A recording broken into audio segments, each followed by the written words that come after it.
ଆଉ ମାତ୍ର 3 ଦିନ ନଭେମ୍ବର 24ରେ ଖାତାକୁ ଆସିବ ସୁଭଦ୍ରା ଯୋଜନା ଟଙ୍କା। ହେଲେ ଏମାନଙ୍କୁ କେବେ ବି ମିଳିବନି। ଆପଣ ବି ସୁଭଦ୍ରା ଯୋଜନାରେ ଆବେଦନ କରିଛନ୍ତି କି? ଜାଣନ୍ତୁ ବଡ଼ ଅପଡେଟ। ସବୁ ଯୋଗ୍ୟ ହିତାଧିକାରୀଙ୍କ ବ୍ୟାଙ୍କ ଆକାଉଣ୍ଟକୁ ସୁଭଦ୍ରା ଟଙ୍କା ଯିବ।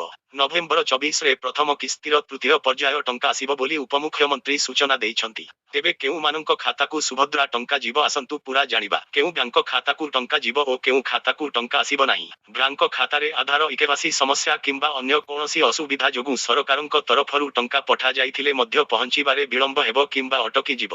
ସରକାରଙ୍କ ଅନୁଯାୟୀ ସୁଭଦ୍ରା ଟଙ୍କା ସିଧା ବ୍ୟାଙ୍କ ଆକାଉଣ୍ଟରେ ଜମା ହେବ। ସପ୍ତାହ ପୂର୍ବରୁ ମୁଖ୍ୟମନ୍ତ୍ରୀ କହିଥିଲେ ଯେ ପ୍ରଥମ କିସ୍ତିର ତୃତୀୟ ପର୍ଯ୍ୟାୟର 15 ଦିନ ପରେ ଚତୁର୍ଥ ପର୍ଯ୍ୟାୟ ଟଙ୍କା ବଣ୍ଟାଯିବ।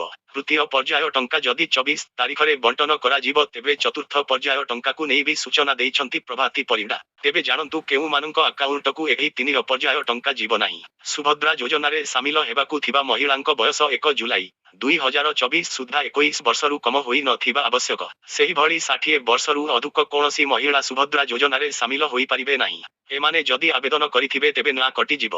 ସେହିଭଳି ଯଦି କୌଣସି ମହିଳା ମାସକୁ ମୋଟ 1,500 ଟଙ୍କା କିମ୍ବା ତାଠାରୁ ଅଧିକ କିମ୍ବା ବାର୍ଷିକ ମୋଟ 18,000 ଟଙ୍କା ବା ତାଠାରୁ ଅଧିକ କୌଣସି ରାଜ୍ୟ କିମ୍ବା କେନ୍ଦ୍ର ସରକାରୀ ଯୋଜନା ଯଥା ପେନସନ, ଛାତ୍ରବୃତ୍ତି ଇତ୍ୟାଦି ସହାୟତା ଗ୍ରହଣ କରୁଛନ୍ତି ସେମାନେ ସୁଭଦ୍ରା ଟଙ୍କା ପାଇବା ପାଇଁ ଯୋଗ୍ୟ ବିବେଚିତ ହେବେ ନାହିଁ।